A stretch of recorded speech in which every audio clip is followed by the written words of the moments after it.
Good afternoon, one more time, and welcome to another live stream. And today we are going to be looking at war and disaster, how the U.S. is turning the Caribbean into a battlefield. And we are seeing where war is being waged, and we are hearing war here. We're hearing the war drums, and we understand that the U.S. means business, right? Because we're hearing about Operation spare what's it called operation whatever spare southern spare, right? The operation southern spare that the United States is suggesting that it is about to wage war in the southern Caribbean and the Caribbean at large, Latin America and the Caribbean region. Now, today we're going to be looking at that shortly, and we'll be looking at some of the disaster relief in Jamaica and see if things are happening there or things really improving in Jamaica after the Hurricane Melissa. Are we seeing relief being given to Jamaicans who need it, or are we seeing delays in that? And what is the government doing? So I'm going to be joined by Mr. Corbin today again. So we are going to have Mr. Corbin come into the studios to speak with us about some of these very important matters. So let me have Mr. Corbin, without further delay, join us in the studios. Good afternoon, Mr. Corbin. Hello, Andrew. How are you? I'm doing well. Thank you so much. And how are you doing? Good, good. Yes. Okay, good. So we are on another live stream, War and Disaster, how the U.S. is turning the Caribbean into a battlefield. And we heard this week that we are in another operation, Operation Southern Spare. When you heard about that, what did you think? What came to mind when you heard about that operation? Well, this has been in the planning for over 2 years, so it came as no surprise. And Yes. in November of, sorry, in August of 2020, August of 2025, well, August this year, I Mhm. notified um, a government a government official in Trinidad that Trinidad would become the forward operating base for regime change in Venezuela. Yes. At that time, we had advanced intelligence from Russian assets on the ground in Venezuela that were giving us the pertinent information that proved to the not only the Caribbean region, but proved to all of us in the intelligence community that not only was the United States of America 100% behind the fomenting of the Venezuela Guyana border dispute once again, and that was the person used to begin all of that was the Prime Minister of Barbados, but they also gave us up to date intelligence information that the Central Intelligence Agency had installed no less than 8 minor sub operations facilities on the um, Essequibo border with Venezuela, Hmm. from which operations that the CIA were conducting with regard to human trafficking, weapons trafficking, and drug trafficking were being facilitated. Hmm. Hence, building the credence for the Trump administration to launch the narrative of narco terrorism and narco trafficking. But Right. this was 2 years in planning, and Hmm. the Central Intelligence Agency operates independently of whatever government administration is in power. Hmm. Absolutely. Simply because it is an extension of the Zionist ideology, and it is run by Mossad.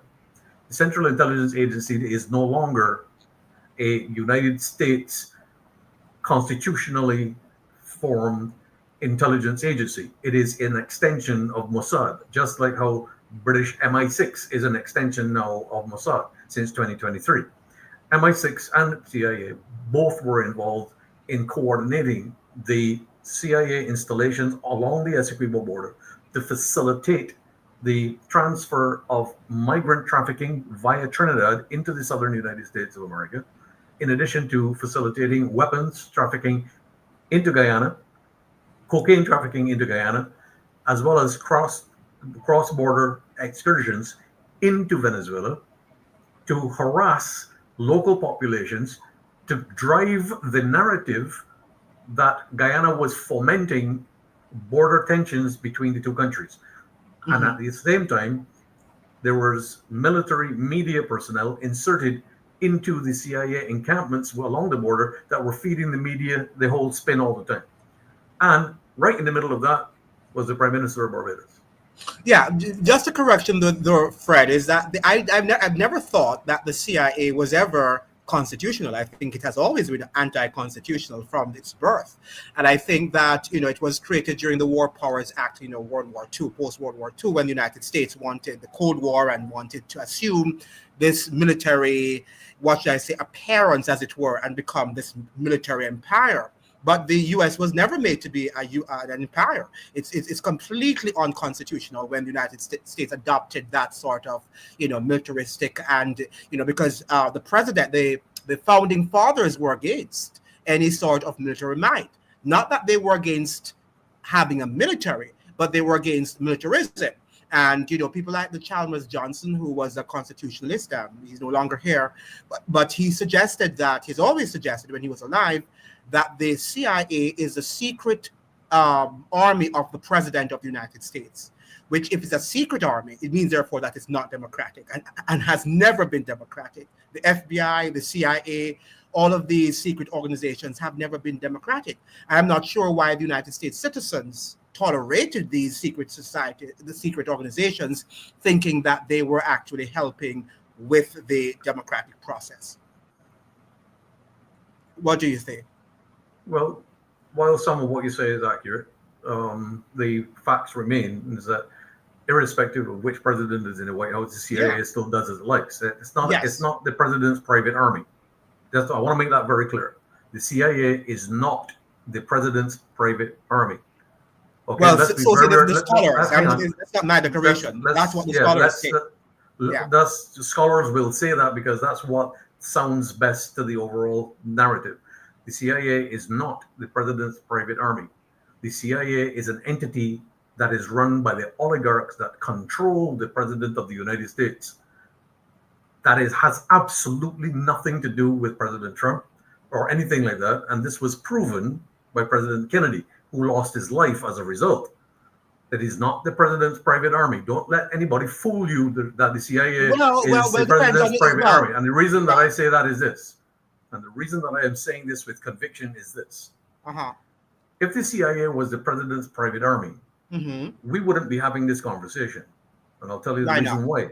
We wouldn't be having this conversation. Because if the CIA was the president's private army, the Caribbean region would have been overrun a long time ago, simply because the hegemony of the United States of America would have consolidated everything, okay? And we would not be having this conversation because we would become satellite states of the United States of America, like Puerto Rico. No, we are. But we are. Hang on. You're not getting the picture.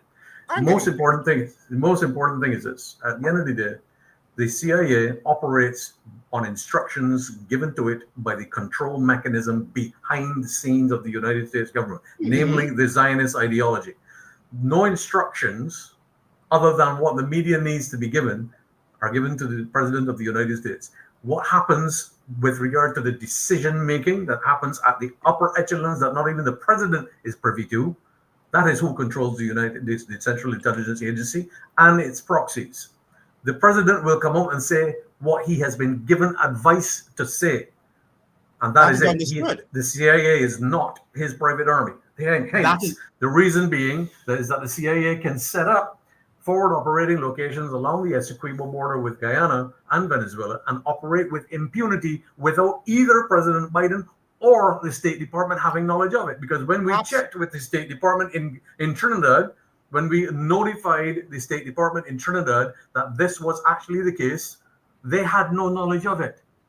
So if the President of the United States of America had the CIA, his private army, how come he didn't know anything about it? Well, we know that we know that all secret societies, including when you're part of Freemasonry and all of that stuff, you might be a part of that brotherhood. But anything that has to do with secrecy is not loyal to you. So even though you think that you might be a part of the organization and to some extent you have some autonomy, that same structure can kill you, can get rid of you. Of course. right? As I said, Even the popes. Let us look at the popes also, who have that sort of framework. The fact that the pope, the white pope, we know we have the white pope and the black pope, and whatever the Jesuits that work for them and stuff like that. It doesn't mean that if they do not toe the line, even though the Jesuits work on their behalf, that they cannot be killed, right? But it doesn't mean, therefore, that the Jesuits don't work on their behalf. You know, what I'm saying? So there is some truth to it, but what I'm saying that in the world we live, there is no total loyalty to any sort of organization that you're a part of. And the CIA, to some extent, and I agree with you that to another extent, there are many layers within it that sometimes we ourselves don't understand. But there is no given loyalty to the president, but it does the bidding of the United States empire. That is what it does. And who is the face of the United States empire? Still the president. He doesn't call all the shots, as you're saying. The oligarchs are the ones who do. And even within the oligarchs, to their higher. Some people even say it's the Catholic Church that runs the CIA. There are lots of theories going around in terms of who controls, who has the final say. You think the Zionists do. I don't think so. So there are lots of different theories surrounding, and I don't think that anyone really knows who is the final say, who has the final authority. But we do know that the CIA does a lot of backstabbing, if you will, just like we have in the Catholic Church. So I don't think there is any, absolutes here in terms of saying that if the CIA is the army of the president, or just that the Jesuits are the army of the Pope and the Roman Catholic Church, but it still can kill the Pope who represents that institution. What do you say? Again, well, there's some truth in what you're saying. At the end of the day, what we have to understand with regard to Caribbean relations is that whenever we have fomenting of the geopolitical situation within the region, we have to look very carefully at the hegemonic control mechanism that is behind all of it. Correct. And where we find ourselves in the Caribbean region today is that we have two satellites of that United States hegemony who are being brought into the enhanced or modernized Monroe Doctrine ideology, which are Jamaica and Trinidad. And this is the ability to bring the region under the control that is they require in order to be able to consolidate the power of protection that the Caribbean region does offer. And the reason that the Caribbean region offers protection to what strategically speaking will be the soft underbelly of the United States of America is because of its geographical fragmentation. From Belize in the north to Suriname in the south, the Caribbean region is that fragmented curve of islands that once they are controlled and they have strategically been placed as they did during the Second World War with the bases that were installed, once you bring that region under hegemonic control once more, particularly under the control of finance, which has always been used to keep the region divided and controlled through CARICOM, you are creating an enhanced iron curtain, as it were, across the Caribbean region that secures the Western hegemony the United States so desperately seeks control of again. And it's the fly in the ointment is Venezuela. Yes. The fly in the ointment is Venezuela. Because if you have Venezuela as a sovereign seeking, upstanding country that is seeking to establish its own presence within the geopolitical sphere, as well as regain its economic balance and stand tall and move forward within the sphere of a multipolar world and the BRICS alliance of which it is a part, you have a situation that is developing where the United States of America can reinforce everything around it, but they can't get to the epicenter of the control mechanism because the Caribbean region historically relies on massive energy imports in order to be able to sustain their operations. Now, Guyana is completely controlled by the U.S. hegemony. Trinidad is completely controlled by the U.S. hegemony. Jamaica is completely controlled by the U.S. hegemony. All the little islands in between are virtually insignificant because they can be starved. Yes. All you have to do is to sanction Barbados, sanction St. Lucia, sanction Dominica, sanction Antigua, and the whole thing Jamaica. collapses overnight. Hmm. Hmm. Okay? Correct. So, understanding the fragility of the geopolitical situation in the Caribbean comes down to understanding the reasons why Guyana, Trinidad, and Jamaica are at the top of the list for ultimate control.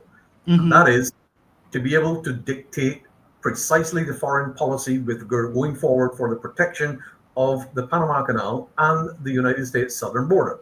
However, Yes. however, it does not stand to reason that the smaller independent islands of the Caribbean region, once they feel threatened, Yes. will not pivot to the east.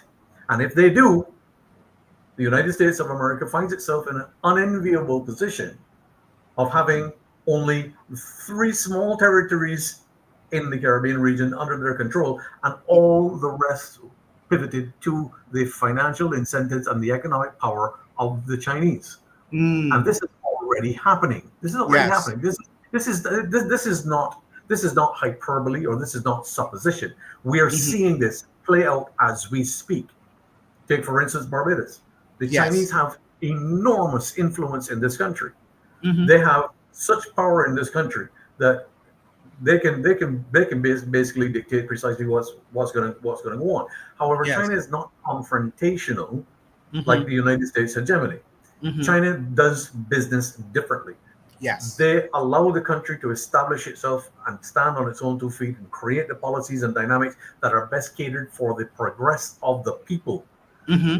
I'm not saying it always works in the way Yes. that they would Yes. envision. Hmm. However, we must lay hold of the fact that the small island developing states of the Caribbean region, in order to find themselves in a more secure footing, will pivot to the Chinese because the oppressive policies of the European Union, particularly under the Samoa Treaty, which basically shuts down the ability of the Caribbean islands to progress on education, economics, exports, imports, the whole 9 yards. That Samoa agreement was like a it was like a 105 millimeter howitzer shell coming into a magazine and just blowing the whole thing apart.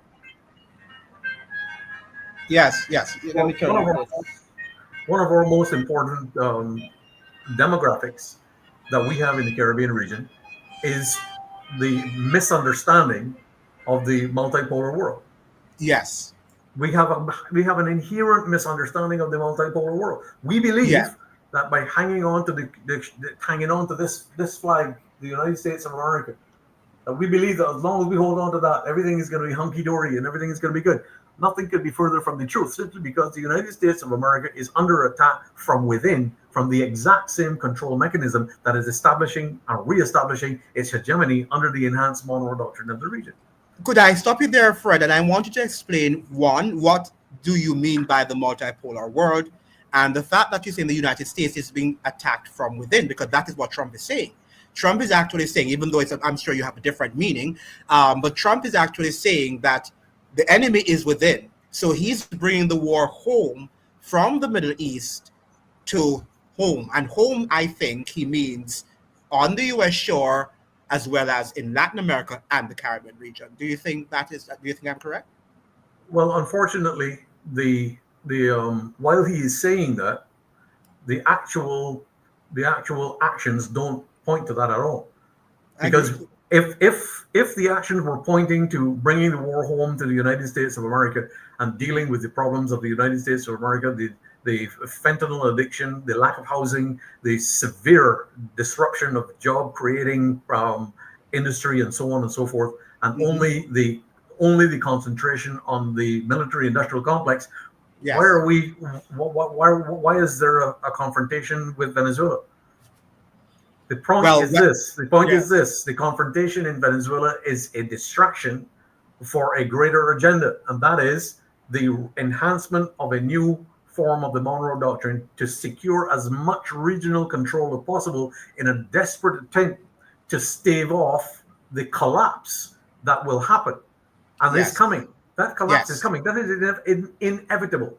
In Yes. 2027, the United States of America all of its infrastructure that it has built around its usury operations on the finance side will come to an end. Mm-hmm. Okay, Mm-hmm. here is a Yes. country that is $37 trillion in debt That, yeah. and counting. Mm-hmm. And the plan to take that $37 trillion and transfer it into crypto and then devalue it and leave the world holding the bag will have the absolute instantaneous result of taking the small island developing states that the United States of America is seeking to bring into the fold of influence again and transfer it directly into the Chinese sphere of Yeah, but influence. the Simply whole because of war. this. Simply Yes. because of this. The Yes. reason that the Caribbean small island developing states will pivot to China is Mm-hmm. because they will find themselves unable to sustain their daily operations. Correct. We're facing an existential threat to our economic statuses You're here correct. in the region. And what will Yes. happen is that any right-minded economic um, analyst will look at the first opportunity to be able to stave off that disaster, and that is provided by the Chinese government. Yes. Fred, you're such a brilliant person that you're saying so many things that sometimes it's hard to keep up with you in terms of you're going to so many, you're touching on so many things that are very important. Now, let's go back to the Chinese. The Chinese, you say, they're not confrontational, right? They're not here to militarize us and to engage us in any war. But when we look at the neoliberal ideology of the United States, of the Western, people, aren't they practicing the same neoliberal policies of the whole matter of, well, I wouldn't say debt. They're not really racking up our debt like the Western nations, but it's still debt driven. And I'm not sure I'm seeing a lot of progress in Jamaica, and the Chinese have been there for a long time. In terms of infrastructure building, yes, we see the highways, but who are paying for the highway? The people. They are borrowing the money at the same time. At the same time, they're paying these huge tolls. So I really don't see a big difference between the Chinese and the Westerners. Only in the fact that they're saying that they're non-confrontational and their interest rates are not as high as the Westerners. What do you have to say about that? Well, let's look at the facts. The Western media has portrayed China as being a debt trap nation, where they come in and they trap you into a debt situation, and then they come in and do as they like, and so on and so forth. This is actually untrue. Simply because when we take, let's take one African country, just one, as an example, Yes. and that is Zambia. Yes. Let us look at the country of Zambia. The Chinese made a proposal to the government of Zambia and said, you have resources that we would like to pay you for, but in order for us to reach those resources, we believe that we can build an interlinked railway system across Zambia to link your towns and cities together to better influence the workforce to allow the extraction of these minerals and so on and so forth for Chinese operations.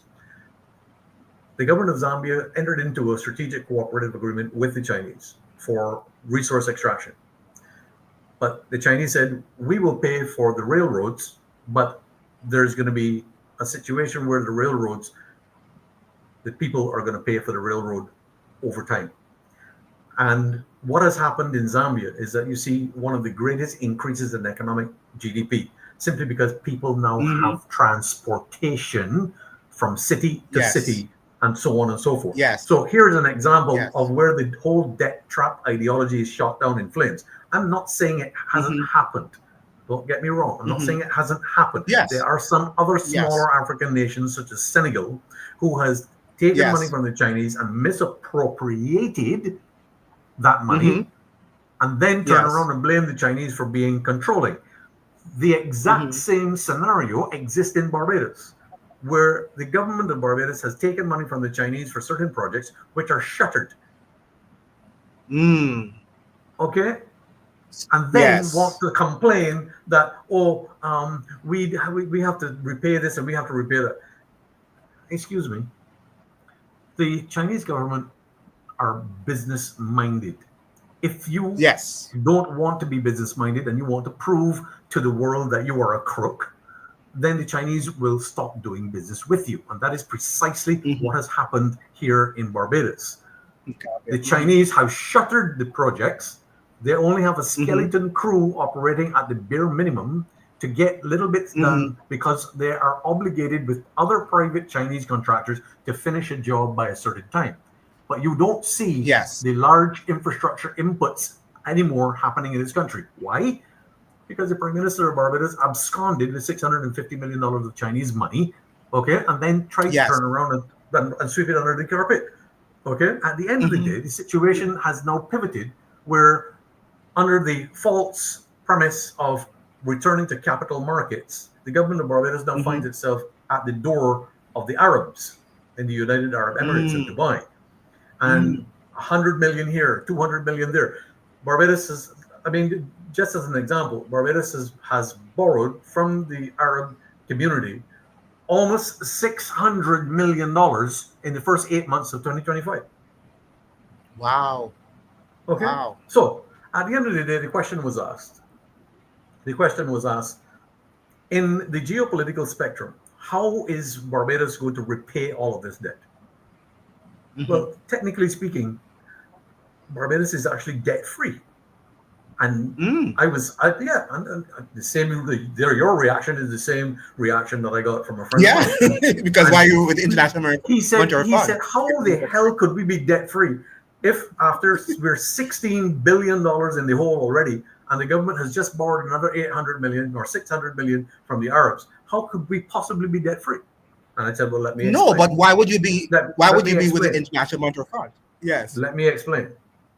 The reason that Barbados is technically debt free is that in 2021, the Barbados government decided that it was going to change the operational spectrum of this country from a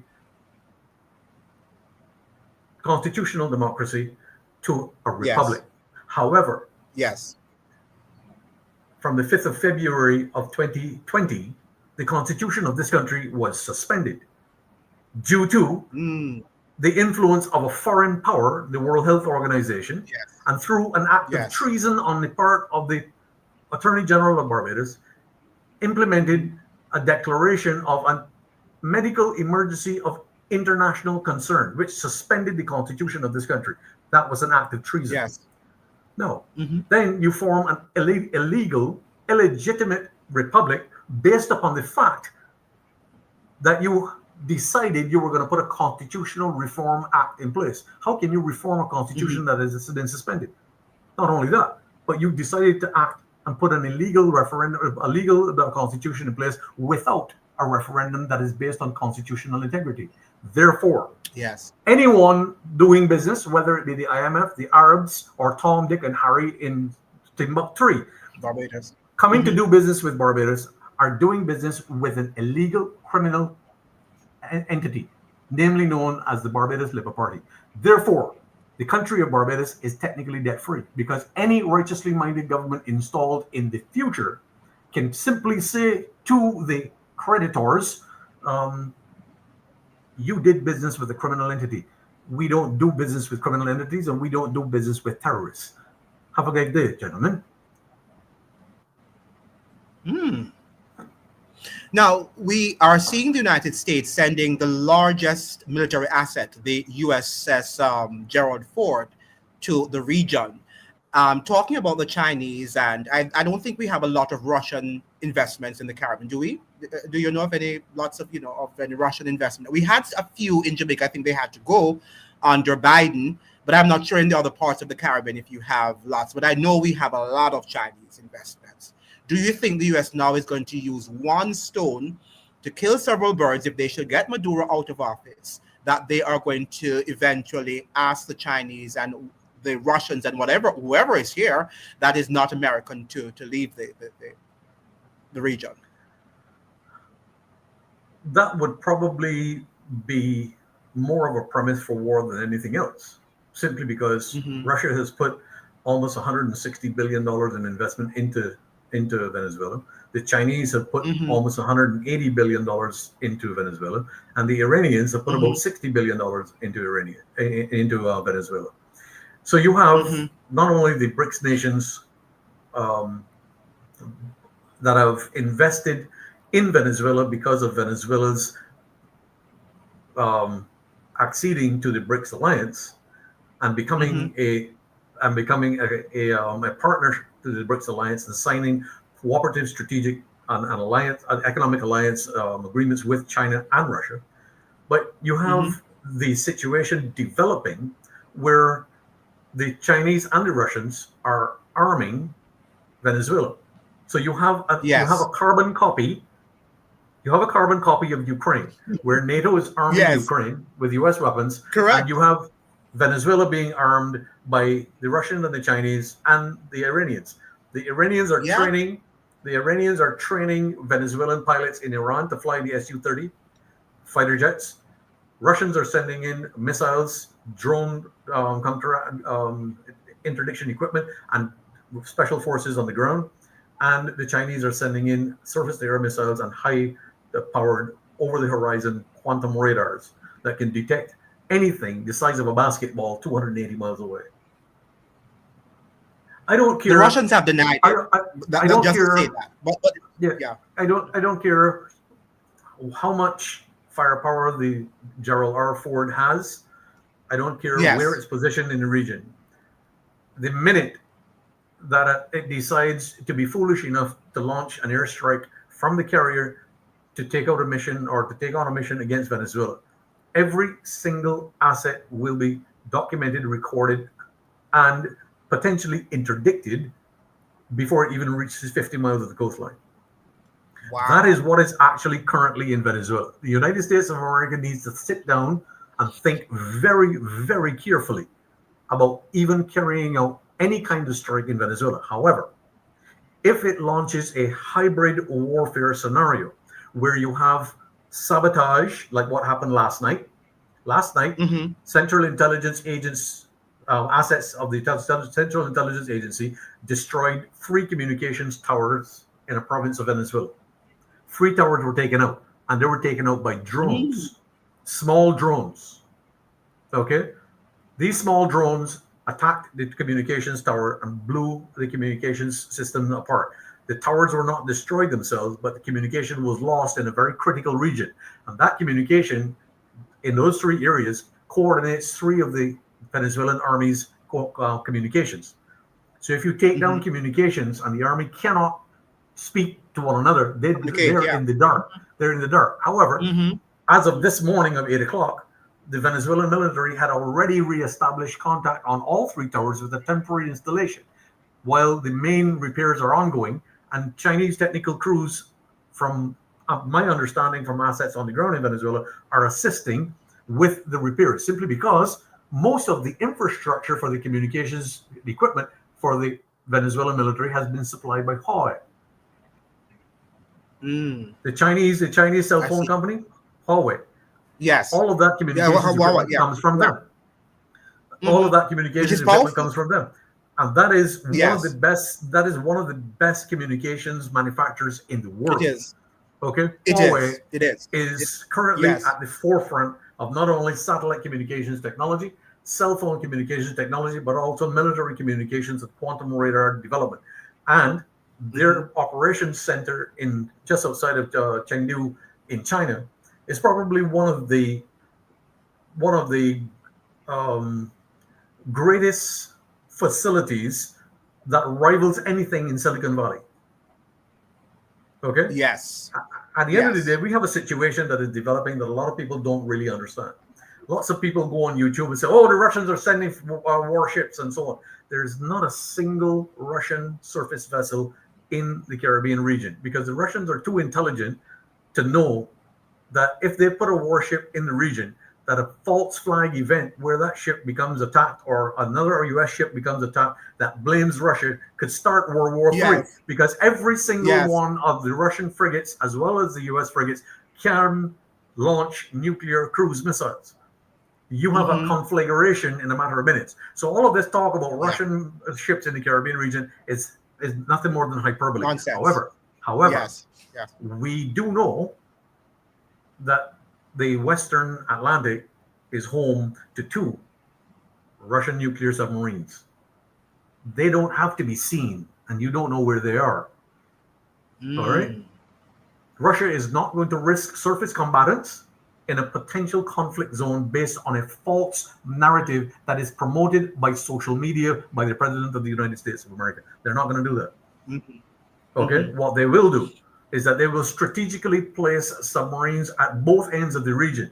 And in the event that it needs to step in, those subs are in a position to not only act as forward operating communications facilities, but they can also coordinate surface vessels in the event that you need to create a counterforce. But Russia is not going to create that counterforce until that war, or if it does come to a war, it becomes kinetic. Because a kinetic interaction will then force the hand of either Russia or China to become directly involved. And that will happen where the United States may take the first shot, but they will not be allowed to take a second shot. Now, Trump is suggesting that, he wants to test nuclear weapons, right? And I'm wondering the fact that he's sending such a large armada to the Caribbean and Latin American region, I'm really wondering if that's what he really intends to do. No, It really no, scares the life out of me. You don't think so? no, he's not. A lot of people are looking at this completely wrong. When Donald Trump said that he's going to resume the testing of nuclear weapons, he Mm-hmm. didn't understand the language because Donald Trump is not someone who reads. He does not Right. understand technical the terms. He does not understand the language that is perceived in the geopolitical spectrum when he opens his mouth. Yes. Okay, Yes. he is a impulsive individual that decides to post things on social media, and his foreign policy is run from his X account. At the end of the day, the most Mm-hmm. important thing you have to recognize is this: you can actually test a nuclear device electronically to ensure that all the circuits and everything are working without having to actually carry out a fission detonation event. What happened yesterday in Sandia National Laboratories is the United States of America tested the delivery system of a B-61 airdropped nuclear device, which is the delivery mechanism. This is a B-61 is a 18-foot long aerial bomb canister that can hold a 32 megaton nuclear device. The nuclear device was removed, and the canister with all of the electronics and targeting and everything was strapped to the bottom of an F-35 and was tested at Sandia National Laboratories in New Mexico. That happened Mm-hmm. yesterday, and it was very successful. Yes. Okay, it Yes. landed directly dead center on the target, and everything went according to plan. That is the testing that is talked about. It is testing the delivery systems, not the actual fission nuclear detonation events. We have to be very clear about this because lots of people are all up in arms about this, but do not understand the facts. Okay? Because Yeah. when you No. test a nuclear detonation event, you are creating, Mm-hmm. number one, Mm-hmm. you're creating a regional wide disruption of communications simply because Yes. of the gamma radiation that is radiated from the detonation event, and then you're exposing the immediate area to several days or months of toxic radiation until it dissipates. Okay. Yes. Now, one of the things that we have to also understand, and we know that Donald Trump is impulsive and that he just likes to blabber his mouth. He has never also worked in the military. He has never been like, a soldier or whatever, been in the Marines or whatever. So he doesn't understand how that works. However, we do know that he listens and he listens to what they're saying. Sometimes he does use a lot of hyperboles in his discourse and what he says on social media, but a lot of times is what he's hearing behind the scenes, what they're planning to do. Sometimes, a lot of times, he preempts them, even though he's not saying exactly what they say, because as you're saying, he doesn't understand the intricacies of what they're saying, so he just goes on social media and says something, right? But we can't also underestimate what he says because he's getting it from the people who work behind the scenes that he collaborates with. But when you look at Trinidad and Tobago, Mr. Corbin, a lot of times we talk about that country alone, and I do a lot of that on my channel, but few people are referencing the Dominican Republic and the fact that it has always been pro-US, for a very long time. Um, right now, we're seeing almost every week, well, I shouldn't say every week, but very frequently in this country, we see top U.S. officials from the secret, from the army, from the Secretary of State coming to the DR. What role do you think the DR is playing in all of this? What we're seeing now, transpiring within the Caribbean region, if any? Well, we have to remember that the Dominican Republic is the summer villa, as you may say, the summer villa for control of Haiti. Yes. Haiti is controlled from the Dominican Republic. All right. Yes. Yes. The Yes. oligarchs who control Haiti from outside of the Caribbean region, they have Hmm. their organization and their CEOs and their chief operating officers living in the Dominican Republic. The Dominican You're Republic correct. is directly its economics, its tourism, its entire enhanced economy, and so on, which is some of the best in the region, Mhm. is a direct result of the money that flows from Haiti. The Dominican Republic is the Hmm. control mechanism. It's like the wealthy neighbor that lives at the end of your street, and you're living next door in a shack, and there's an open piece of bushland in between. Okay? You're That correct. is precisely what we have in the Dominican Republic and Haiti. Okay, the Dominican Republic is Hmm. a $3 million mansion. You have a strip of bush and land in between that's no man's land, and then you have the shanty town at the end of the street. That is Hmm. Dominican Republic and Haiti, and the oligarchs that Yes. control that utilize the Dominican Republic in their best interest, simply because the Dominican Republic is an extension of the Zionist ideology that utilizes the Yes. drug trade for the cash flow into Europe and the United States of America and Canada. Dominican Republic is one of the largest transit hubs for Atlantic illicit narcotics, and it is one of the only places in the world where these people walk freely around, okay, with absolutely no fear or anything like that. They can't do Hmm. that anywhere else in the Caribbean region. They can do it in the DR simply because they own the Dominican Republic. Okay. I'm Now, surprised also at their security forces and how yeah, strategic. When you talk about yes, intelligence, I don't think anywhere in the Caribbean is as good as yeah, them in terms of well, precisely. intelligence. And Of the course, FBI and the FBI also, the head office of the FBI is also here exactly. in Why the DR. and why is that? Why is that? Simply because it is run by the Zionist ideology.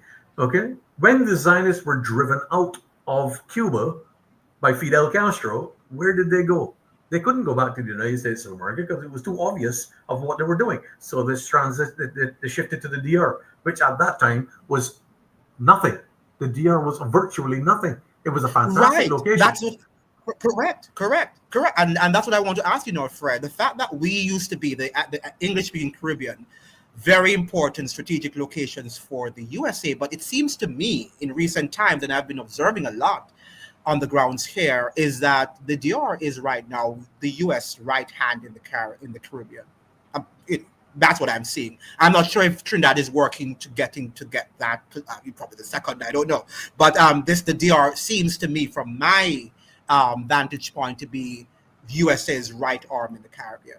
What do you say? Well, there are two very strategic points you have to understand about the Dominican Republic, and well, Dominican Republic is one of those two strategic points, and the other strategic point is Puerto Rico.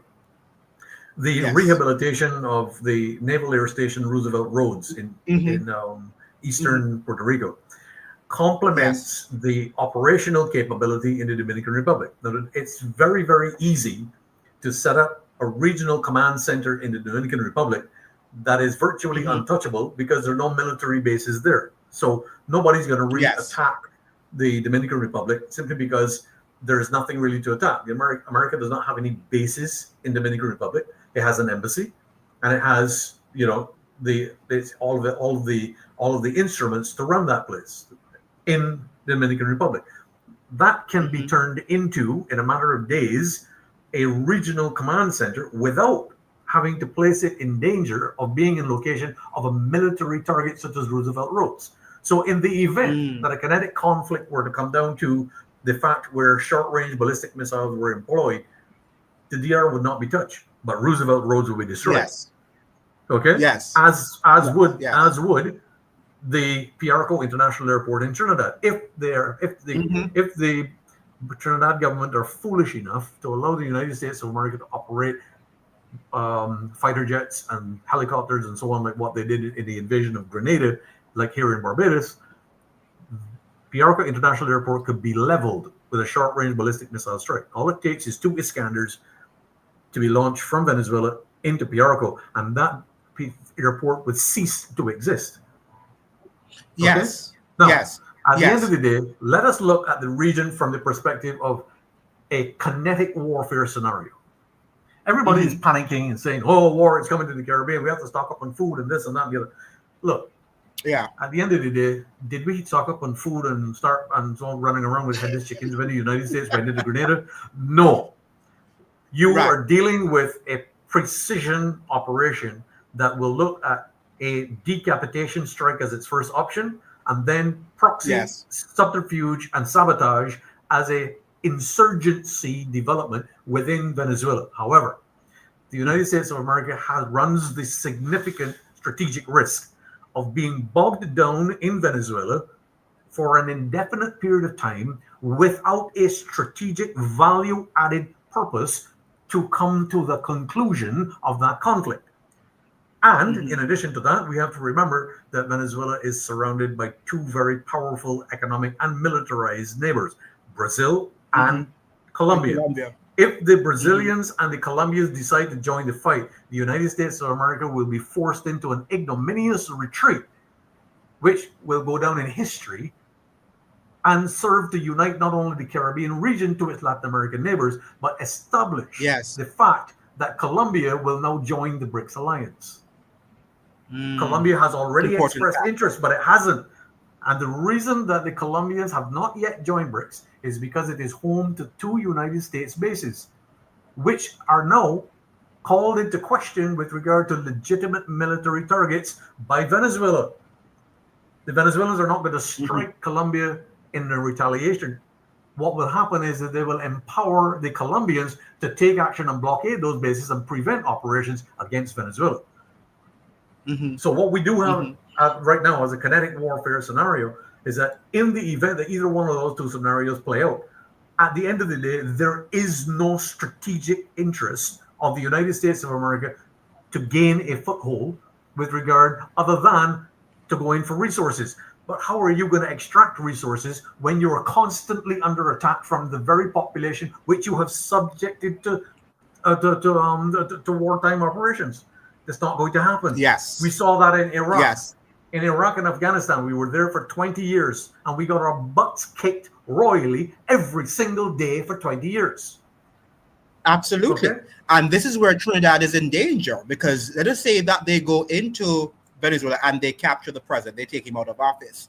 You're still going to have anti-U.S. sentiments for a long, long time that could be waged against Trinidadians because they are seen as someone who helped the enemy and the imperialist to overthrow their president.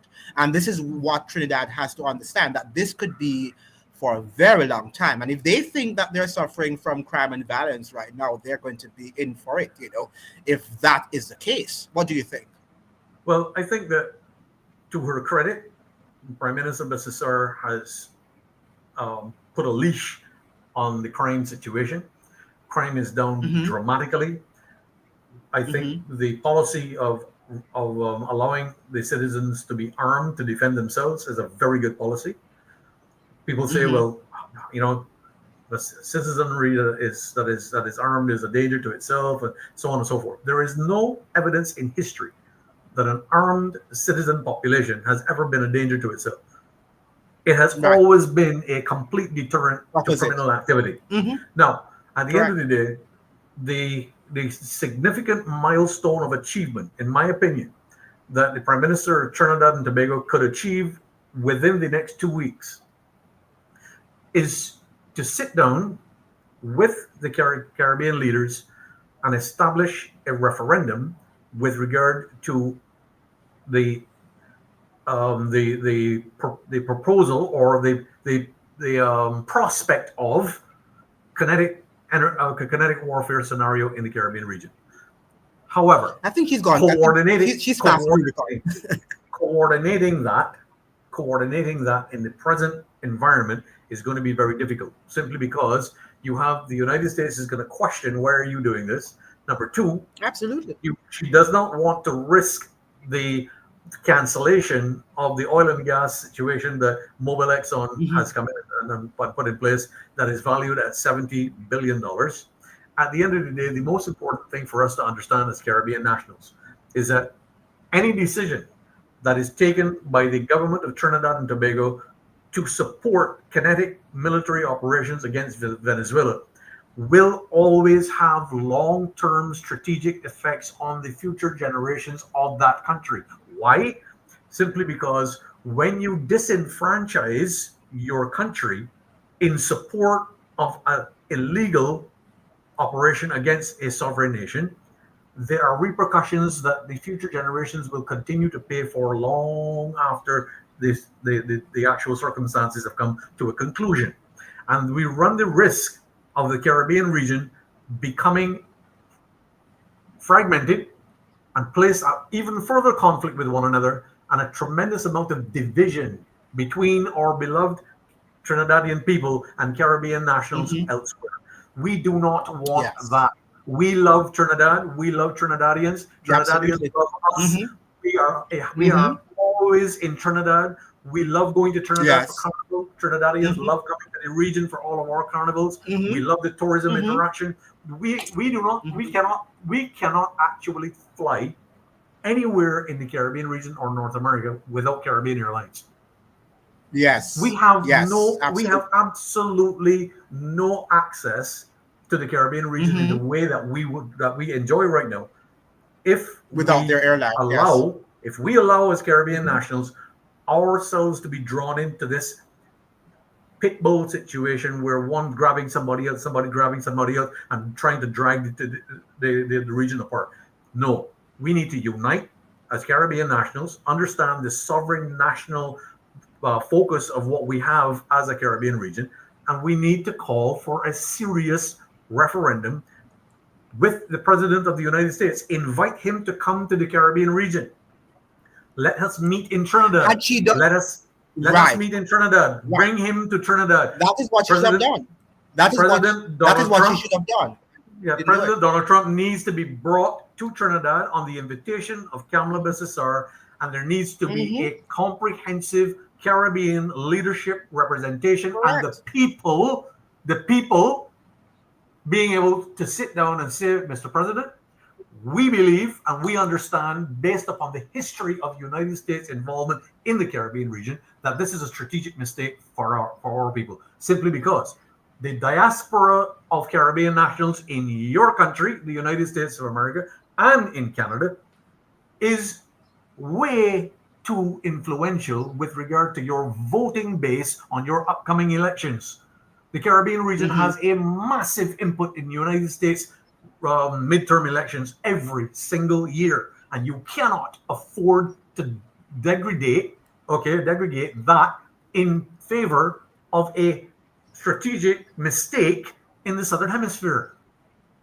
So please understand one thing very clearly. The sovereign nationals of the Caribbean region, including those in the diaspora within your own country, Mr. Trump, are now calling upon you to rethink this operation, because we can be an asset of support to divest that tension, where we can support not having conflict in the region through coming together and making sure that we are united on one purpose, and that is a prosperous Caribbean region based upon economic fulfillment and the implementation of what the president likes to call deals.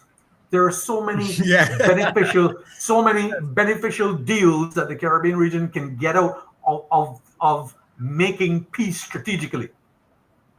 Yes. Were you aware that the free trade, talk about that, and Mrs. Bissessar should call a meeting with Trump in Port of Spain, but were you aware that the free trade of the free trade of the Americas meeting should have been held here in the DR, and it was canceled? Marco Rubio called the president here, President Abinader, and told him to cancel it, because this was the platform now in which all of the Americas, the presidents and the prime ministers, could have come together along with President Trump and could have had a serious discussion about what is happening in the Caribbean and Latin American region. And he told them that he does not want that meeting, and it's cancelled. Well, So there's a I reason don't behind think that. the U.S. wants it. Yeah, Go there's a ahead. reason behind that, because the Donald Trump administration has basically taken the World Trade Organization by the scruff of the neck and commandeered it to do their bidding. And this is one of the reasons why China, Russia, Iran, and the BRICS alliances have pulled out of the world of the WTO. The World Trade Organization has no influence over them, simply because here it is: you're going to sanction a country. I think Russia is experiencing right now over 400 different levels of sanctions, which have had absolutely no effect on its economy. Yeah. China is also sanctioned in many different ways. Iran is sanctioned to the point where it can barely breathe, but yet Venezuela, they're still thriving, simply because why? The World Trade Organization has no power in the BRICS alliance. So if you were going to take, if Marco Rubio believes that in his delusional mindset that he's going to influence Caribbean geopolitics by stopping a trade agreement from happening, all the Caribbean region has to do is to look to the Chinese model, and that is withdraw from the World Trade Organization and set up independent operations that complement the productivity of the Caribbean region. And this is exactly what was designed into the Free Winds Caribbean Food Security and Regional Development Initiative. Our logistics plan for uniting the Caribbean region was based upon the Singapore operations, which did away with the World Trade Organization and put every single Caribbean country on a footing, utilizing the best operations capability and the ability to trade with each other at will. Everything across the region was completely open.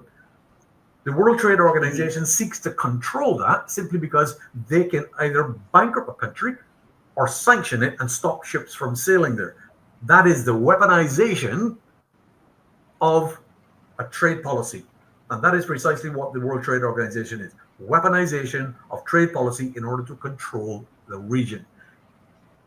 Yes, but that meeting would have been essential to avoid the military aggression of the United States, because not what the United States is doing now, well, at least it would have been a leeway. It would have been the first step. But because what you're saying here, opening the door, right? Because what you're saying here in terms of even the alternative for BRICS, the Caribbean and Latin America, if Venezuela loses this war, when I say loses, if the president is deposed, if Nicolas Maduro is deposed, it is sending a signal to them that Washington, whatever she wants, she's going to get.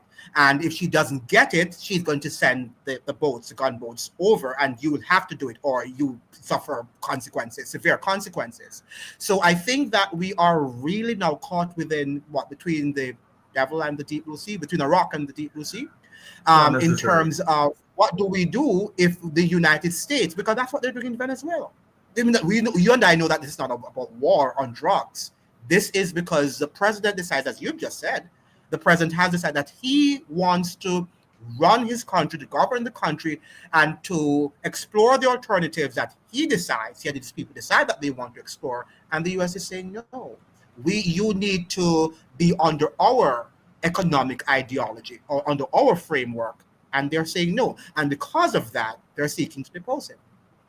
Well, I think that the United States is has realized that without them, that they have actually been the architects of the problem that they seek to solve.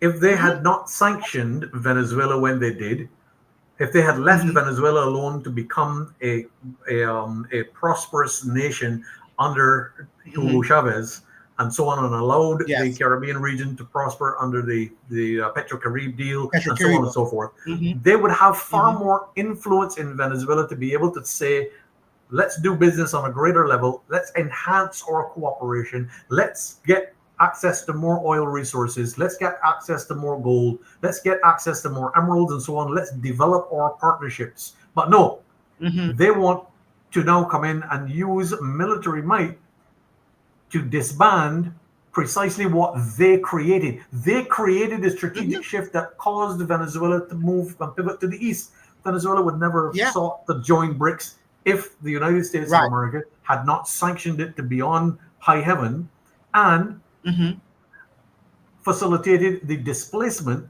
of almost 5 million Venezuelans. When you have to understand the average Venezuelan who has lost everything is going to look for the very first thing to point a finger at.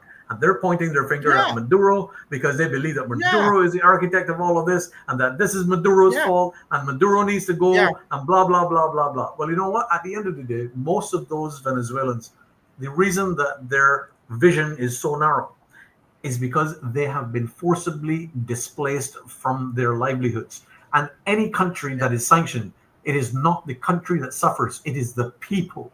And when people become disenfranchised and they're forced to migrate against their will, they will target those who are sitting at the top because they believe that the person that's sitting at the top of their country are responsible for the problems that they're experiencing. What man in Jamaica. Well, there you go. What they fail to recognize is that most of them have never been exposed to the geopolitical machinations of the country that they believe is going to be their savior.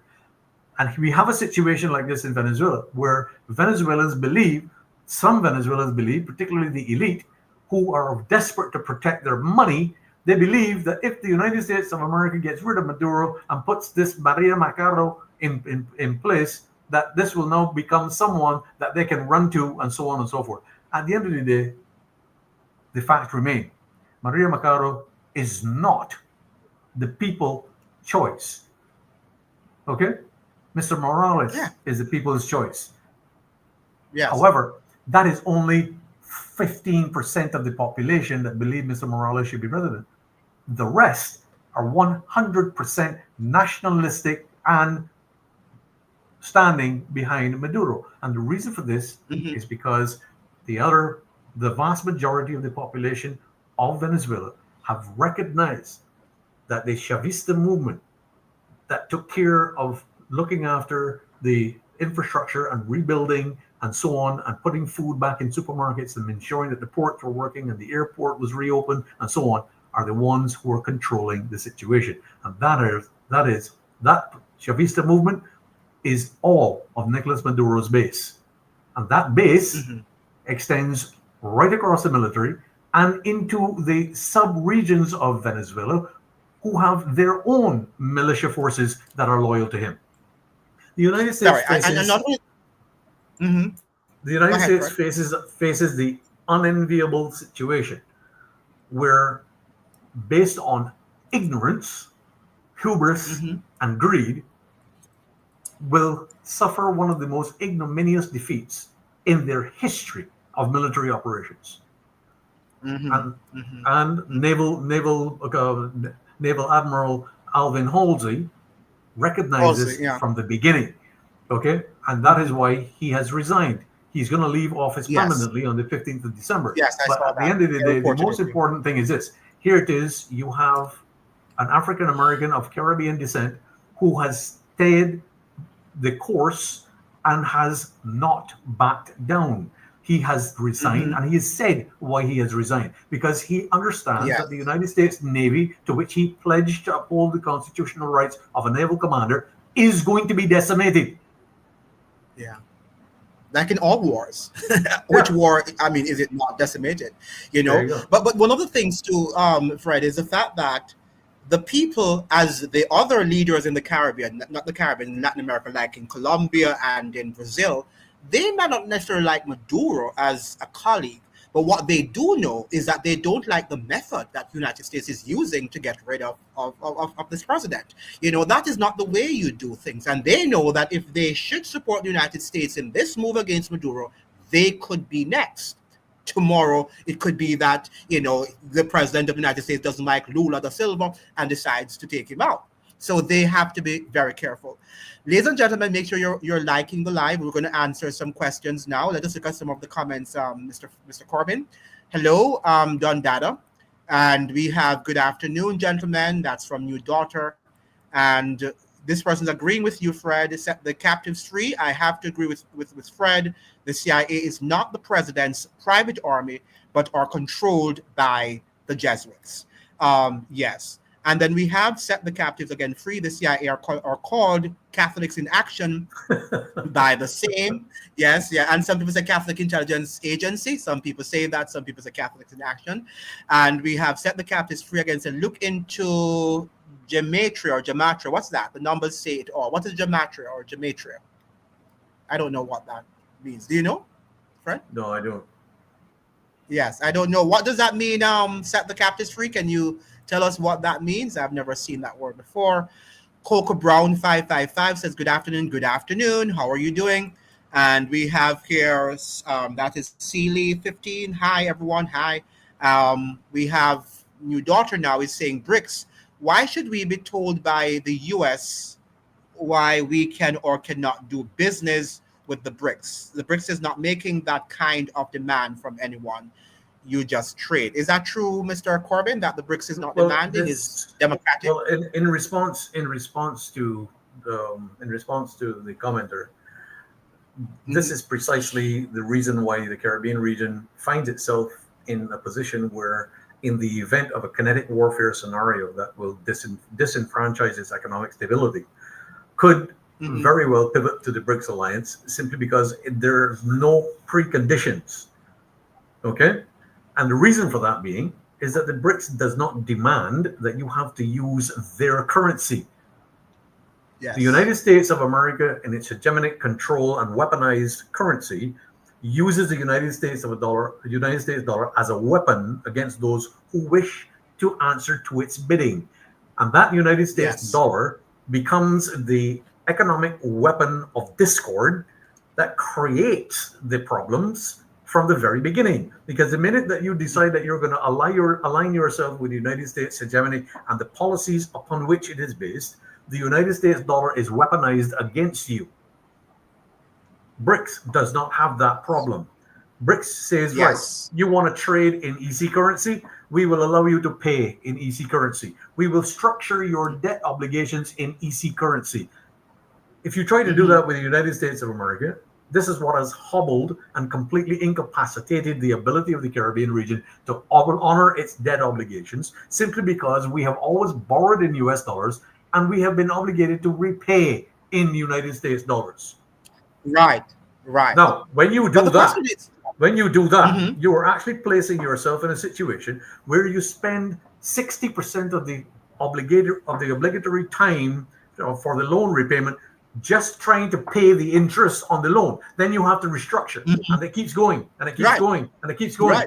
Right. You have to jump through more hoops, and the goalposts keep moving. And at the end of the day, if the project does come to fruition and the people are finally having paid for something, it costs 16 times the value of what it was originally. So correct. I look at the United States. I look at the United States dollar as like how Quartz is in the Caribbean. Quartz is one of the most criminal organizations in the entire Caribbean region. Okay, I refuse to do business with Quartz because I can go into Quartz and I see a lovely 32-inch television that I would like to have in a corner that I can put my security cameras on. And if I buy it from Quartz, I will end up buying that 32-inch television for 3 times more by the time I'm finished paying for it than if I sit down on Alibaba and bring it out of South Korea and have it here in 4 days. Yes. Hello. Yes, you're correct. At the end of the day, the United States of America is like Quartz.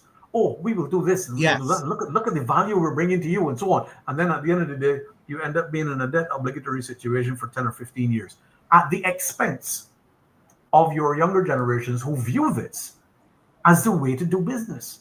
And we have an entire cohort of young, up-and-coming business entrepreneurs who believe that this is the way to do business in the Caribbean region. Oh, this is how I'm going to get rich. Hello? Are you out of your cotton-picking mind? This is the way to continue to be in debt, not to get rich. Yeah. If you want to get rich, start looking outside of the region for the entrepreneurial opportunities that bring real value to the Caribbean region in productivity. Because you, as an unproductive region, you will always be in debt. So you think that the Caribbean wants to be in debt because that's what it has to. Because if there's something as rosy as you're putting it about the BRICS, which is an option, and we sit with the International Monetary Fund and the World Bank and these institutions, it means therefore that we're deliberately putting ourselves in debt. But don't forget that every single time that the IMF or any one of the Western institutions come to the Caribbean region, they come with a little bit of extra in order to grease the palms of the political elite in order to be able to get them to accept doing this. And that is how people get rich. You know, a project may come in and propose, oh, the IMF is going to fund us $180 million.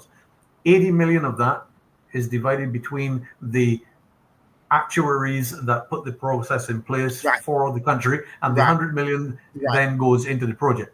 You're down $80 million in debt already. The people who have no obligation to repay are not held accountable. Do you expect to be prosperous? You cannot be prosperous. Can't. Now, we're told, Mr. Corbin, that Jamaica's debt, for example, now that we have the storm, the aftermath of Hurricane Melissa, might go back to 90% of GDP.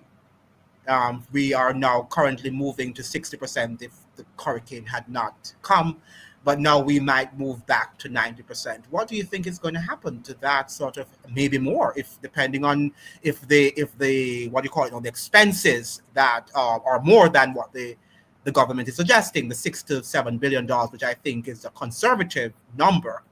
Let us say it's 15 billion. We might go back to 100 and something percent of GDP. So it means therefore Jamaica is going right back to square one of where it started. I don't agree with that. I honestly don't agree with that. No. And the reason I don't agree with that is this. The reason I don't agree with that is this.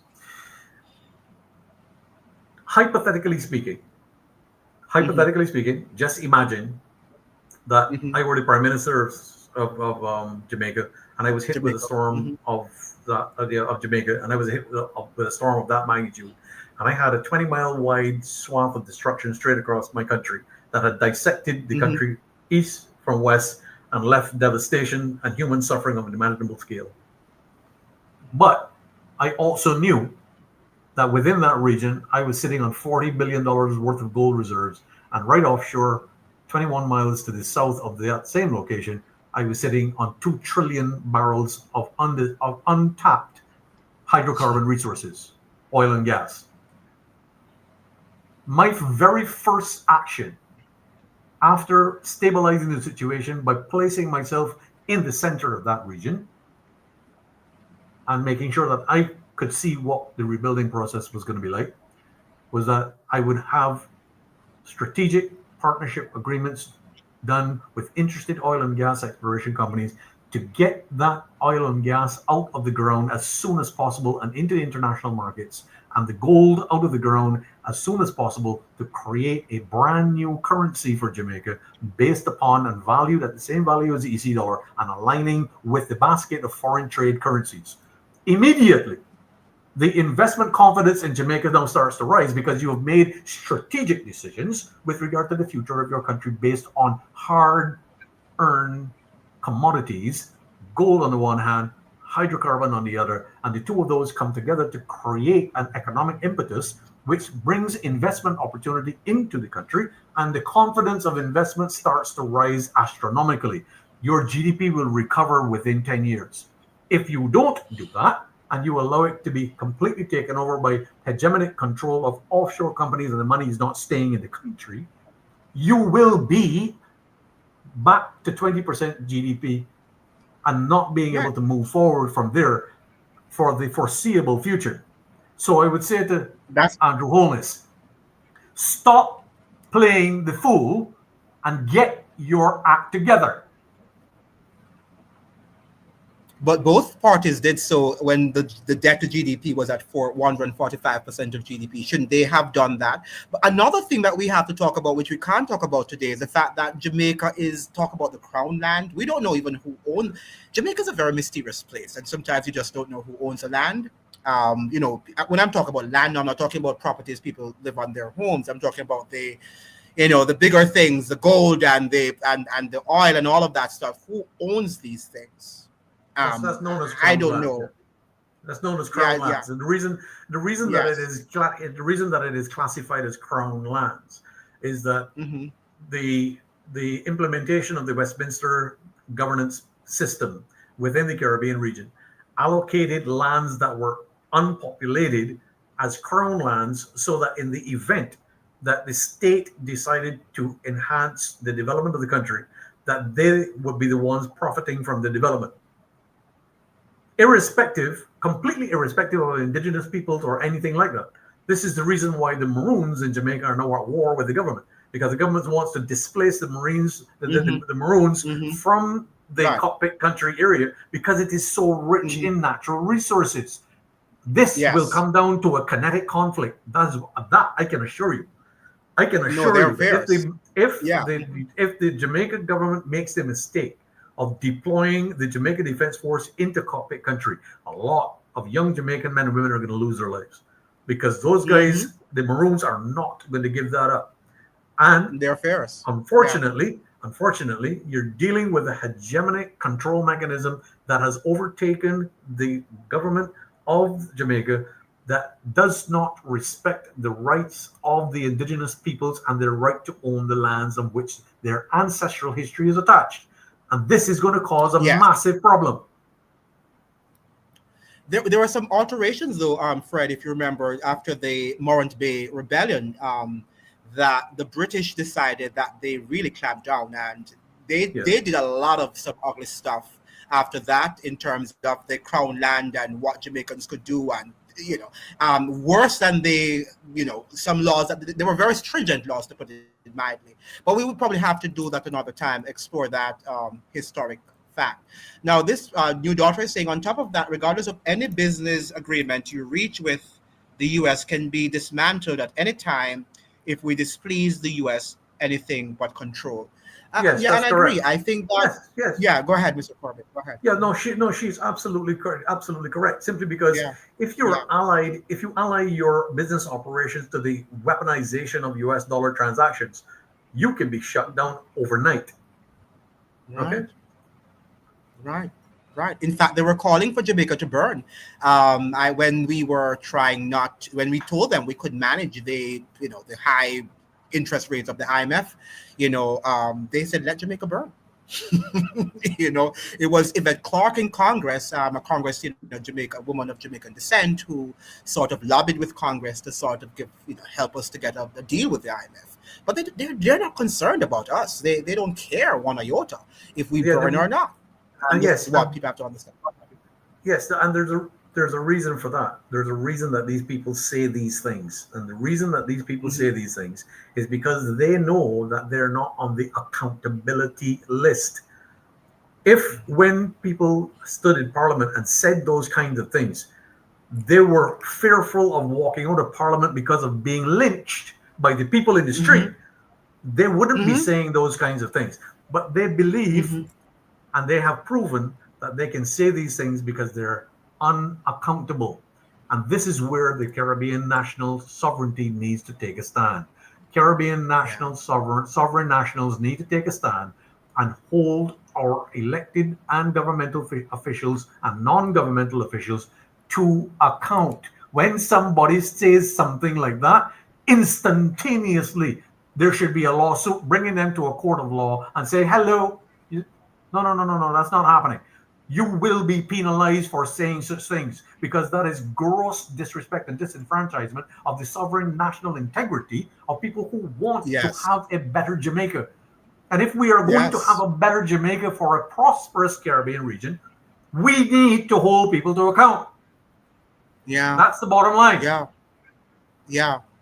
But what if we have been brainwashed, Fred, in terms of even at the university level, where our economic or economists, the ones who study economics, are not able to articulate anything apart from the neoliberal model?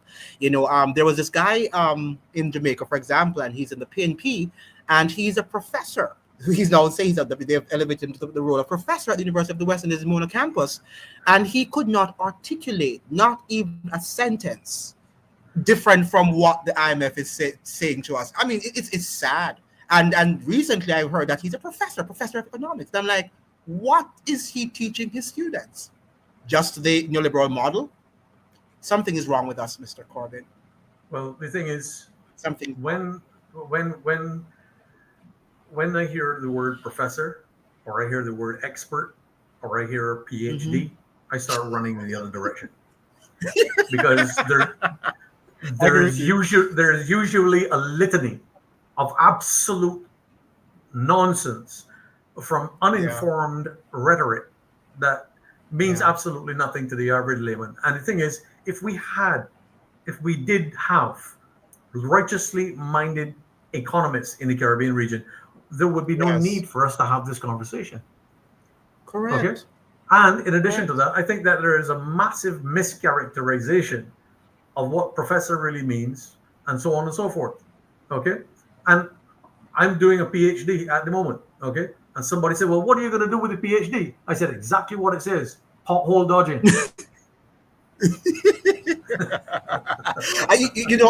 And it's not that I'm against, and let me just say very carefully here, I am not against if you are pro the US or Western model. That is your right to do so. But let us have other ways and be able to articulate other options which they're not providing us with. Go ahead, Mr. Corbyn. Well, yes, at the end of the day, the thing is, and this draws us back to the vast difference between the neoliberal colonial imperial oppression of the hegemonic rule that we see in the Caribbean region and the BRICS alliance model, which has been epitomized in how China has managed to bring virtually the whole of Central Asia, as well as the Southeast Asia and so on, under their sphere of economic influence. They have never made any demands on anybody to do things differently. All they have done is create the opportunity for you to bolster your economy by serving us. We need your expertise. China relies heavily on Laos, Cambodia, Thailand, Malaysia, Borneo, you name it, Brunei. All of these are contributors to the Chinese model. The Philippines are the only ones on the fringe because they're still controlled by the Jesuit U.S. hegemony. And even Japan and South Korea. Even Japan and South Korea are now... I'm still not seeing the difference.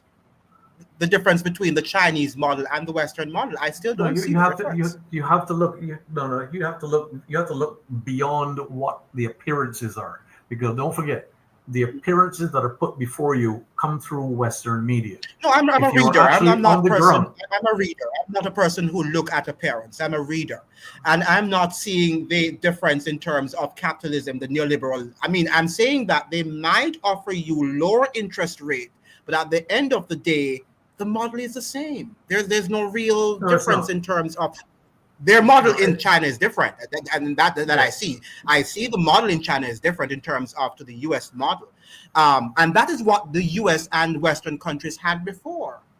That's the model that they had before that China is now using in its own country.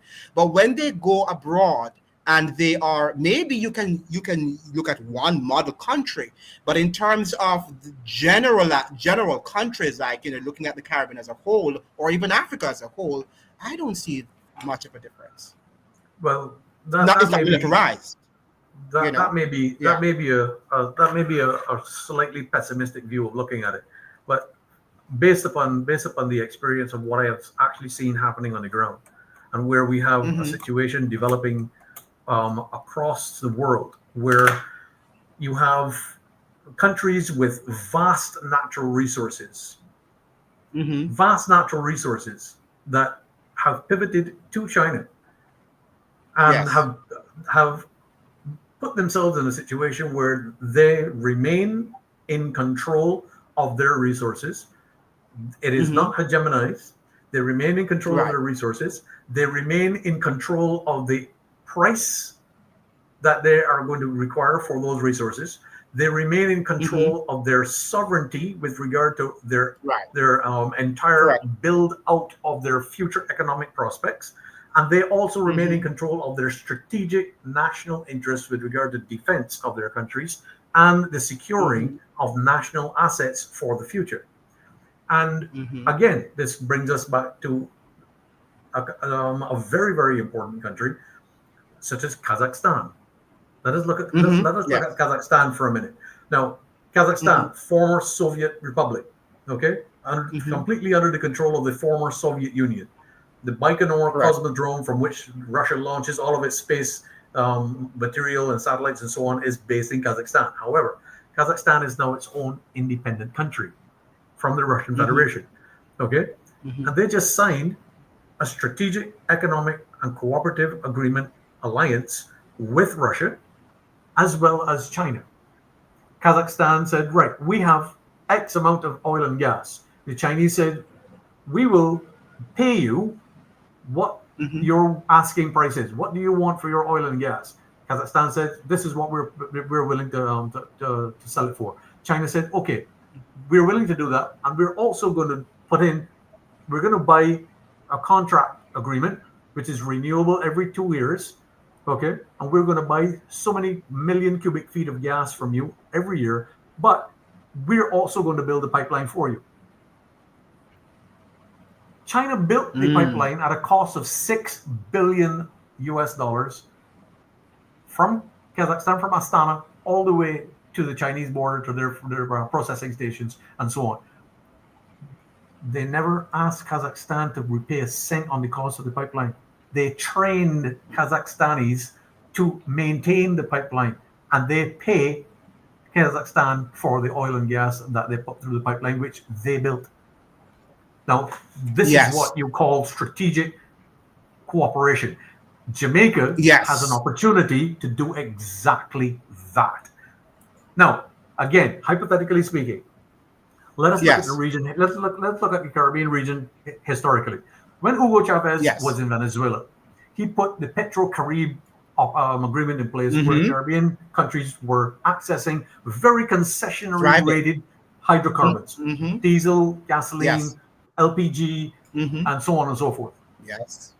Jamaica has the opportunity to do precisely that and take and reinstall a Petro-Carib style deal with the Caribbean region and boost its overall GDP prospects exponentially, because the Caribbean region will buy from its own. We would love to do business with Jamaica. How many Caribbean nationals across the region can you find that have not visited Jamaica, that do not like what Jamaica has to offer? You'll never find Caribbean nationals that don't like Jamaica. We would prefer to do oligarchs' interest. We would prefer to do business with Jamaica than to do business with the United States of America. That is a fact. The oligarchs' interests are different from the ordinary citizens. I would say the ordinary citizens, yes. I don't know about the oligarchs. I don't know about them. What do you say? Because there's a difference. Well, the thing is, Andrew Holness is not an oligarch. Andrew Holness is a puppet. No, not him. Yeah, but because he's controlled by the oligarchs. He's controlled by the oligarchs. So we understand that. And they are the ones who run the politics and the economy for the most part. Well, at the end of the day, the people have the power. The people have the power to change. Because why is Trinidad, which has been producing oil for years, they could have, I'm sure Jamaica and other Caribbean countries could have entered into some agreement like the Petro-Caribbean, and they didn't do that. It was Hugo Chavez who had to initiate that, progressive sort of policy. Well, at the end of the day, again, it comes back to hegemonic control. If you allow your country to be taken over by the Zionist ideology, which only operates on how much they can steal from your country while making you pay for their stealing, that's precisely how the Zionists operate. The Zionists make you pay for their theft. They steal from you, and you pay them gladly for it. You're right. Yeah, let us go back to another. New Daughter is saying, on top of that, regardless of it, I think we've done that before. New Daughter is saying again, in Jewish tradition, gematria is often used to find hidden meanings within text, especially in the Talmud. These meanings are typically derived from significant numbers in Judaism. Okay, I will have to do more research on that. And sorry, I should have mentioned I found the meaning of gematria online. I have to do some more research on that new daughter. I've never heard about that. Any final comments, Mr. Corbin, before we end this live, or any other questions before we leave? Do you guys have any other questions? Make sure you're liking the live and you're sharing it with others. But do you have any questions for Mr. Corbin before we're wrapping up now? Before we end the live session right now, any other questions? Any other comment, Mr. Corbin? In final words. Well, I would just like to encourage all of our sovereign nationals across the Caribbean region who may be viewing this podcast this afternoon and who will more than likely view the recording. Yes. Understand what we're talking about. Do more research about what we're talking about. Look at this. Look at the overarching geopolitical perspective and look at the big picture for the Caribbean region. Don't just focus on what we have said. Start doing research on your own. Research financial integrity. Research regional financial control. Research CARICOM and its failures. Find out why CARICOM has failed and what it hasn't done for our people. Research the structures of your own government and pay attention to what the government isn't doing. Okay? Also, research what the government is doing and look at every single thing that they do and very carefully examine everything they do with a fine-tooth comb, because usually, as Chris Tucker said in that famous movie, Rush Hour. Chris Tucker said in the movie in Rush Hour, he said, wherever you see a black man making a deal, there's a rich white man in the background waiting for his cut. That's exactly where we are, people. Okay? So, have a good day, everybody. Thank you so much, Mr. Corbin, and we look forward to another session next week. Thank you so much. Bye-bye. Bye-bye. Any questions? Before I go, anybody would like to say hi, shout outs to anyone? Any questions, any comments? Now, would like to see the live, attended by more people. Even for next week, hopefully we'll have more people on the live session, at least 100 people, right? Am I asking too much or too many people to come onto the live? Now, relief efforts to Jamaica. Are we seeing any improvements in Jamaica? Those of you who are in Jamaica, are you seeing any improvements in the relief delivered to our people in Westmoreland, in St. Elizabeth, who were most affected? Hanover. I understand that also St. Anne, too, was affected gravely by Hurricane Melissa, and there were parishes. So I want to I want to know why CARICOM never took us to court over this war. It seems to me that they're a part of it. I think that they are a part, and they can't do anything because many of them have signed on to treaties, and they really can't overstep the U.S. decisions. I think they can't override it. Because, I think that Mrs. Bissessar is the only one who is coming up because her country is near to Venezuela. So she has to take a stance, an open stance. But our Caribbean leaders, for the most part, I think they are also siding with her. The U.S. need to answer for this. But to whom do they answer? Who are they going to answer to? The United Nations doesn't seem to be playing its role. Right, so they're not saying anything. They're just repeating and just he says, she says. They're not citing international laws and discipline in the United States. So if the international body that was designed to deal with matter like this are not doing anything, it means therefore that we are in trouble, right? And the United States can do whatever it wants to do, and is setting a very, very bad precedent in the region right now. They can do what really scares me too, and I've been saying on my video on the Rumination News Network channel. And those of you would also join me on the Rumination News Network, the Rumination News Network channel, and I'll also have another live coming this afternoon at 4 p.m. That's the Atlantic Standard Time, and we'll be talking about African Americans versus Caribbean blacks and also African black people and why the divide. Please come, and Mr. Pereira is going to join us one more time. Now, when we set the wrong precedent now in the Caribbean, and Trump is suggesting that he can actually strike on land too. He's going to transfer now striking on the high seas to striking on land. I think it's dangerous, because what if you're on a bus, I was suggesting, and Trump thinks that suspect there are some narco traffickers on the bus, narco terrorists as he describes them.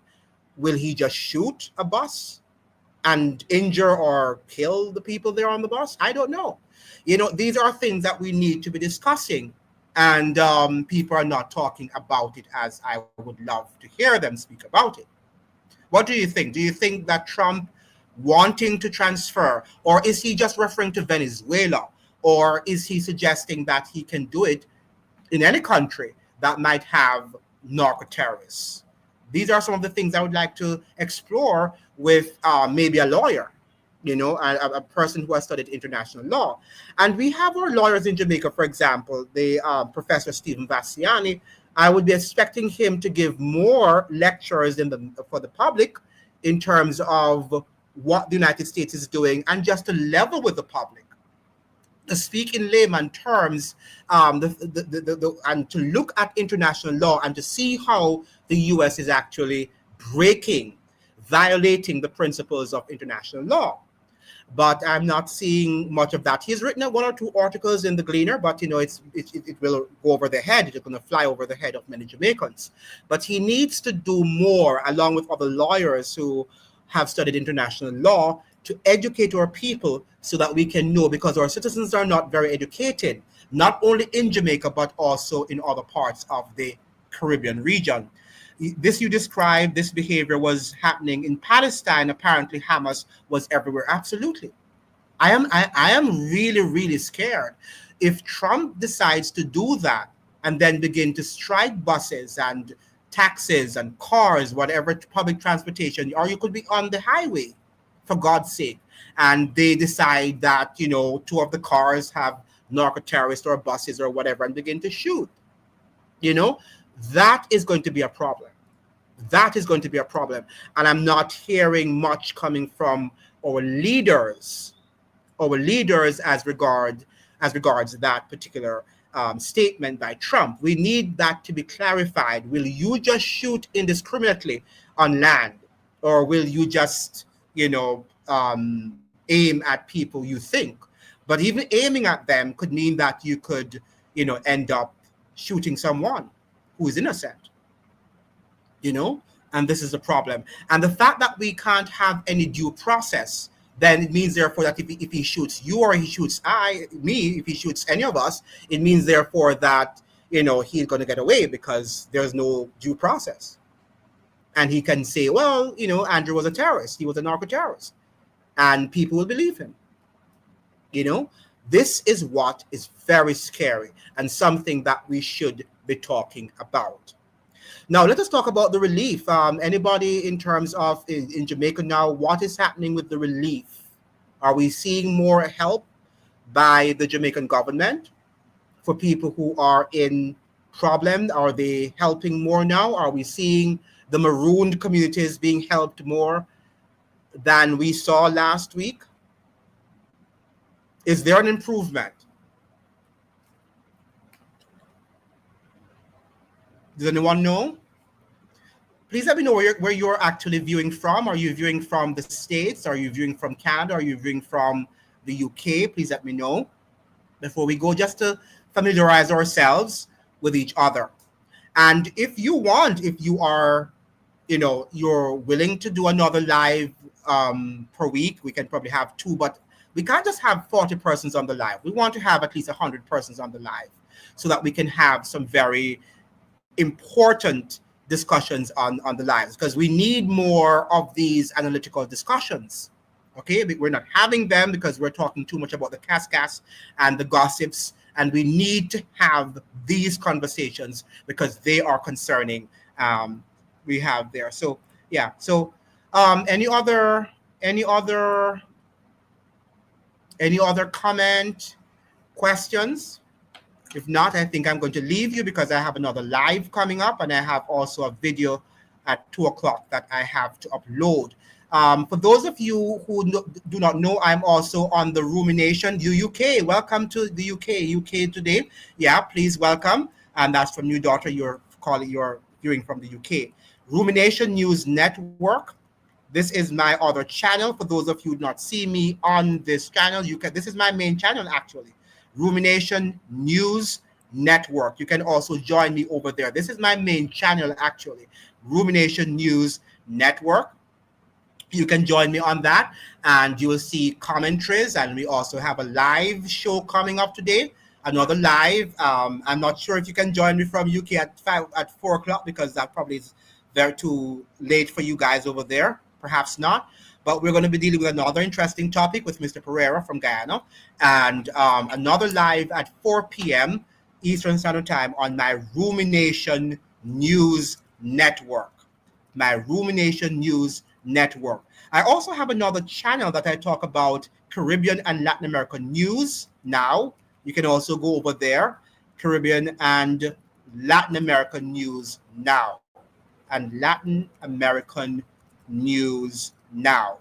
This is also another channel that you can join me, and hopefully I'll have some lives on that channel one of these days. And you can also join me on that important channel. Okay. Any other questions? Any other comment? Anybody from Canada, from the United States, from Jamaica? Please let me know. If not, I'm going to take a break now, get some rest for my live session that is coming up on Rumination News Network at 4 p.m. Atlantic Standard Time. That's 3 p.m. Eastern Standard Time, and I think it's also 3 p.m. Jamaica time. Okay. Any other question? Any other comment before we go? Rumination News Network. Yeah. We have Derek. You're saying that we need to talk war prep. We need to take war prep for the Caribbean people. I don't know I think the leaders are not, if we're relying on them, they're not going to be doing any war prep. We are the ones who have to organize, mobilize, and to educate ourselves in terms of what we should do and what not to do, and where is the safest place. But where is going to be the safest place? Because somebody bombs you, you can't be prepared for war, something that is very difficult to do. Psychologically, yes, but and many of you probably who live in the large cities, maybe you want to go out in the outskirts, I don't know. But it is really, really worrisome and concerning, the fact that we're living in a region now that is going to be plunged in a war. And the fact that the United States has sent such a large military asset to the Caribbean region means, therefore, that it is serious. This is not just trying to play games. I think that it is serious. And it's costing them, I understand it costs them $18 million per day. $18 million per day to maintain those military assets within the Caribbean region. Right? So this is nothing. This is no game. And we're not hearing much. We're not getting much commentary out of our political commentators, particularly in Jamaica. I hardly hear anything coming out of Jamaica's mouth, out of the Gleaner, from the Observer, about this impending war. Very few people are talking about it. And I really wonder why. Right? Obviously, we're getting from the Trinidad and from even Guyana, but very few commentaries coming out of Jamaica about this impending war. I know we perhaps are further away, but we are going to be impacted economically and socially. We have, some people have family members in Trinidad and Guyana, and also we're going to be impacted. In whatever way, we are going to be impacted, gravely impacted too. So we have to watch what is happening, and we have to write what we can write and speak out, and to let our voices be heard. Okay, and join me on the Rumination News Network. I post a video almost every day at 2. And where are you? You're not showing up for my videos here on Caribbean News Flash, right? I'm also posting on Caribbean News Flash, and you guys are not watching the videos. You need to watch the videos. Make sure that you're watching the videos every day. If you don't watch the videos, YouTube is going to bury the videos in the algorithm. That's what they do. Just bury it, and they're not going to share it in people's what do you call them, their homepage and their feed. So it's very important that you go to my channel, you visit it, frequently. And if you have not gotten the posting in your feed, because YouTube sometimes, most of the times, they don't send it into your feed. So you have to look for the video, watch it, leave a comment, and like the video so the video can be sent to other people. It will force the algorithm to share the video with as many people on the platform. Okay, because we need critical discussions. We're lacking that is what we're lacking in the Caribbean and Latin American region, and people who are willing to call the truth, and to say what is really happening, and not just to send out videos because they want views, right? But they are sending out videos because this is something that is on their heart, and they see it as urgent, that it needs to be dispatched to the world. And that's what I'm doing. But the YouTube algorithm doesn't like that. They want you to speak, things that the algorithm is not against, right? Because humans are the ones who set the algorithm, that program the algorithm. Any other question? Any other comment? Apart from that, we need, how do we prepare ourselves for war? Do you know? How do we prep ourselves for war? How are we going to do that? Now, I was discussing with Fred about the economy in Jamaica, the GDP, the debt to GDP ratio. And right now we're hearing that it might go back to 90% or more. What do you think is going to happen to us? I agree that preparedness is essential. Yes, but how, new daughter, how can we prepare ourselves? How do you think we can prepare ourselves for an impending war? Do we prepare ourselves with food, with information? That is for sure, that we need to make sure that we have the right information and we don't take sides. I've been saying that, don't take sides. What I do, I try to side with the law. Whatever the law says, you stand up for what the law says. Even if you don't like Andrew Holness or Mark Golding, I don't get in terms of who these personalities are. I look at what is legal, what is right, what is ethical, what is moral. And if Andrew Holness does something that is immoral, or Mark Golding, then I call them out. I don't have to have a favorite politician. And the same thing for any international politician. I just call a spade a spade. Right, that's just it, new daughter. I don't know how about, yes, food, yes, information. How long will the food last for? And that's all. Look at what is happening in Jamaica. We're going to have a food shortage coming up, because how are we going to deal with this crisis in Jamaica in terms of our food? There's going to be a famine, definitely, if we do not get our farmers to start farming. Maybe we need now to relocate our farmers in a different territory, different part of Jamaica, to start farming, because we are definitely going to have food shortages in the near future if we don't get our acts together.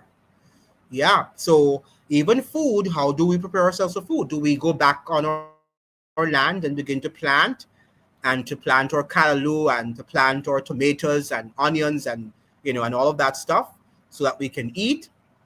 I think the city areas have really conditioned us into becoming dependent. We're no longer independent. We are dependent on the grocery stores to stock our homes up, to stock up our homes or our houses.